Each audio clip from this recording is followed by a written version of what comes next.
Movie की शुरुआत में सन 1953 में हमें एक घर दिखाया जाता है। ये घर एलिस का होता है, जो अपने मॉम, डैड और छोटे भाई के साथ रहा करती थी।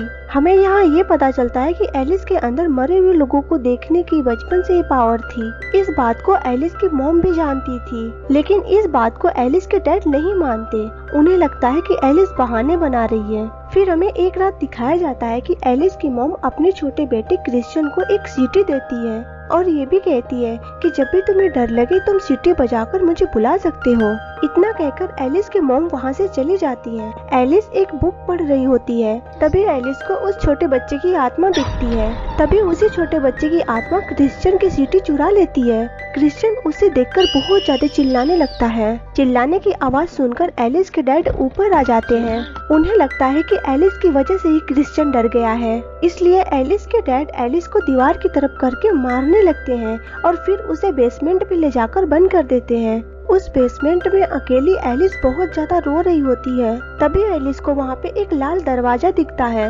उस दरवाजे के अंदर से एलिस को कोई आवाजें दे रहा था। वो आवाजें एलिस को कहती है कि वही सिर्फ इस दरवाजे को खोल सकती है, जिसकी चाबी उधर सामने रखी हुई है। दरअसल दोस्तों, ये लाल दरवाजा वही होता है जो हमारी दुनिया में मरे हुए लोगों की आत्मा आ जा सकती है। ऐसे कुल 5 दरवाजे हैं। एलिस के पास स्पेशल पावर होती है, इसलिए एलिस इस दरवाजे को देख पा रही थी। तभी एलिस उस चाबी से उस दरवाजे को खोल देती है। दरवाजा खुलते ही की फेस वाला डीमन हमारी दुनिया में आ जाता है और एलिस को पोजेस कर लेता है। तभी एलिस की मॉम एलिस को देखने के लिए बेसमेंट के अंदर आती है। की फेस वाला डीमन एलिस के मॉम को वायर से फांसी लगाकर मार डालता है। इधर एलिस के डैड एलिस के मॉम को ढूंढते हुए बेसमेंट के अंदर आते हैं। वो देखते हैं कि एलिस के मॉम को किसी ने मार डाला। एलिस के डैड को लगता है कि एलिस ने ही अपने मॉम को मारा है और एली भी इस बात को मान लेती है कि मेरी वजह से मेरी मॉम की मौत हुई। यहाँ से सीन शिफ्ट होकर प्रेजेंट यानी 2010 में स्टार्ट होती है, जहाँ पे ओल्ड एली को टेस गार्डियर नाम के बंदे का कॉल आता है। टेड को अपने घर में किसी अनजाने साये का एहसास हो रहा था, लेकिन हैरान कर देने वाली बात ये थी कि ये वही घर होता है जिसमें एलिसिया बचपन में रहा करती थी अपने मॉम डैड के साथ। पहले तो डेड का एड्रेस सुनकर एलिस बहुत ज्यादा परेशान हो जाती है, लेकिन एली अपने फ्रेंड स्पेक्स और टकर को लेकर अपने पुराने घर चली जाती है। जब एलिस अपने पुराने घर में पहुंचती है तो उसे उसके रूम में वही सीटी मिलती है जो उसकी मॉम ने उसके भाई क्रिश्चियन को दिया था। एली उस सीटी को देखकर बहुत ज्यादा खुश हो जाती है, लेकिन तभी एक लड़की की आत्मा आकर एलिस से वो सीटी छीन लेती है और वहाँ से अचानक गायब हो जाती है। फिर उसी रात एलिस को अपने बचपन के फ्लैशबैक आते हैं, जिसमें एलिस 16 साल की होती है और उसकी मॉम के गुजर जाने के बाद उसके डैड बहुत ज्यादा चिड़चिड़े हो गए थे और जानवरों की तरह बिहेव कर रहे थे, जो हर वक्त एलिस को मारते पीटते रहते थे। फिर हम एक दिन देखते हैं कि एलिस के बेसमेंट में बहुत ही बुरी हालत में एक लड़की दिखती है, जिससे एलिस को लगता है कि ये एक आत्मा है। तभी वहाँ पे एली के डैड आ जाते हैं, जिससे एली बहुत ज्यादा डर जाती है और घबराते हुए बोलती है कि मैंने यहाँ पर किसी को देखा। लेकिन ये बात एलिस के डैड नहीं मानते और उस पर गुस्सा करने लगते हैं। तभी वहाँ से एली बच निकलती है और अपने छोटे भाई क्रिश्चियन को अपने डैड के साथ अकेला छोड़कर वहाँ से हमेशा के लिए भाग जाती है। फिर यहाँ से सीन कट होके हमें प्रेजेंट का सीन दिखाया जाता है, जहाँ पे एली एक बार में जाती है।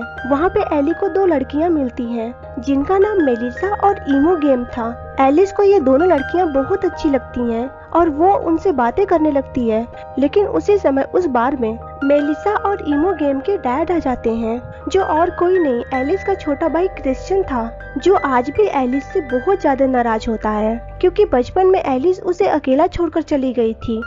क्रिश्चियन एलिस को देखकर अपनी दोनों बेटियों को लेकर वहाँ से चला जाता है, लेकिन जाने से पहले एलिस मेलिसा को वही सिटी का फोटो दिखाती है और कहती है कि ये फोटो क्रिश्चियन को दे देना। और इसके बाद एलिस, स्पेक्स और टकर वापस से उस घर में जाते हैं, जहाँ पर उन्हें फिर से उसी लड़की की आत्मा दिखती है।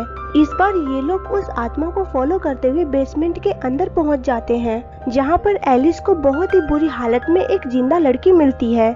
एलिस और टकर उस लड़की को वहाँ से निकाले रहे होते हैं, लेकिन तभी इस घर का मालिक डेड एक गन लेकर आ जाता है। डेड को देखकर एलिस समझ जाती है कि इसे किसी ने पोजेस कर लिया है और इस लड़की की हालत भी ऐसा डेड ने किया है। डेड उन तीनों को गन पॉइंट पे रखकर उस बेसमेंट में बंद कर देता है और स्पेक्स को मारने के लिए ऊपर रूम में जाता है, लेकिन स्पेक्स टेड के ऊपर एक अलमारी गिराकर उसे मार देता है और एलिस टक्कर उस लड़की को बेसमेंट से बाहर निकाल लेता है। फिर हम दूसरी तरफ देखते हैं कि मेलिसा अपने डैड क्रिश्चियन को वही फोटो देती है जो एली ने दिया हुआ था। वो फोटो देखकर क्रिश्चियन को उसकी मॉम की याद आ जाती है। तभी क्रिश्चियन अपने दोनों बेटियों को लेकर उस सिटी को ढूंढने के लिए अपने पुराने घर चला जाता है।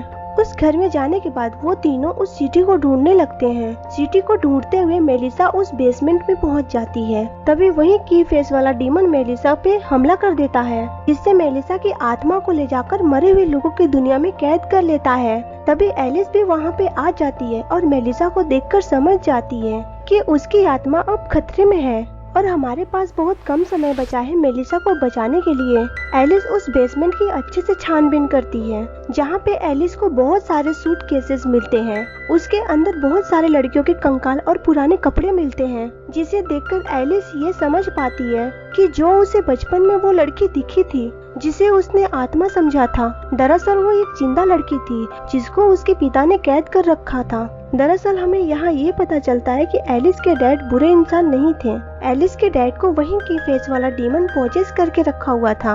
वो की फेस वाला डीमन डैड को भी पोजेस किया था। हमें यहाँ ये भी पता चलता है कि उस घर में रहने वाले हर मर्द को की फेस पोजेस करके लड़कियों को मरवा दिया करता था और उन लड़कियों की आत्मा को ले जाकर मरे हुए लोगों की दुनिया में कैद कर लेता था। इधर एली उस सूटकेस को देख ही रही होती है, तभी एक सूटकेस में से वही की फेस वाला डीमन निकलता है और एली पे हमला करके एली के आत्मा को मरे हुए लोगों की दुनिया में ले जाकर कैद कर लेता है। ये सब देखकर स्पेक्स और टकर बहुत ज्यादा घबरा जाते हैं। उन्हें कुछ समझ नहीं आ रहा था कि अब क्या करें। लेकिन तभी क्रिश्चियन की दूसरी बेटी इमोगेम बताती है कि मेरे अंदर भी वो पावर है जो एलिस के अंदर है और अब मैं जाऊंगी मरे हुए लोगों की दुनिया में एलिस और मेलिसा को बचाने के लिए।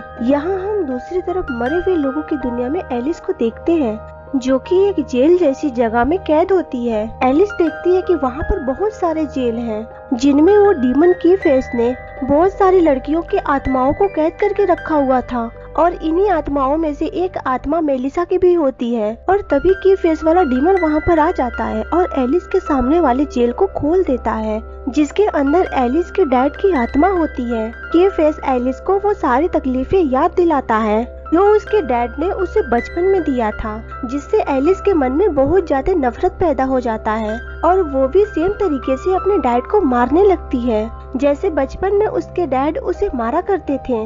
लेकिन तभी मरे हुए लोगों की दुनिया में एलिस के पास इमोगेम आ जाती है और एलिस को रोकती है।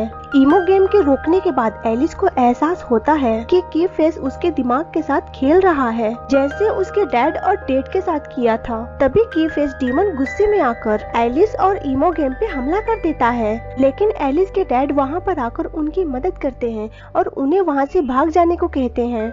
लेकिन की फेस एलिस पे हमला करके एलिस को जख्मी कर देता है और तुरंत उसे मारने वाला ही होता है। लेकिन तभी एलिस को वो सिटी दिख जाती है जो उसकी माँ ने उसके छोटे भाई क्रिश्चियन को दिया था। एलिस उस सिटी को उठाकर बजाने लगती है, तभी उसकी मॉम वहाँ पर आ जाती है। एलिस की मॉम और की फेस की लड़ाई में की फेस इजीली हार जाता है, जो की फेस को वहाँ से मारकर भगा देती है और अब ये मेलिसा की आत्मा को उसके शरीर के पास पहुंचाने की कोशिश करते हैं। एलिस के पास अभी भी वो चाबियां होती है जिससे वो एक लाल दरवाजे को खोलती है और ये दरवाजा खुलता है जोस के स्टोर रूम में, जिसे हमने फर्स्ट पार्ट में देखा था जब जोस का बेटा डॉटन स्टोर रूम में गया था और वहाँ पे कुछ आवाजें सुनी और किसी चीज को देखकर डर गया था। दरअसल वो यही दरवाजा था और दरवाजा खुलने की वजह से उसकी आत्मा मरे हुए लोगों की दुनिया में फंस गई थी। इसके बाद एलिस एक और दरवाजा खोलती है जहाँ पे मेलिसा का शरीर मिल जाता है। एलिस मेलिसा के आत्मा को उसके शरीर के अंदर पहुँचा देती है, जिससे वो असली दुनिया में होश में आ जाती है। इसके बाद एलिस अपनी मोम की आत्मा के गले लगती है। एलिस की मोम एलिस से कहती है कि कभी भी मेरे मौत के लिए खुद को दोष मत देना, उसमें तुम्हारी कोई गलती नहीं थी और इसके बाद वो मरे हुए लोगों की दुनिया में चली जाती हैं और फिर एलिस और इमोगेन वापस से अपने शरीर में आ जाती हैं। एलिस स्पेक्स और टकर से कहती है कि चलो हमें जल्दी से हॉस्पिटल जाना होगा। एलिस जब मेलिसा से मिलने हॉस्पिटल पहुंचती है तो वहां पर उसका भाई भी होता है। एलिस अपने भाई को वही सीटी देती है जो उनकी मॉम ने क्रिश्चियन को बचपन में दिया था।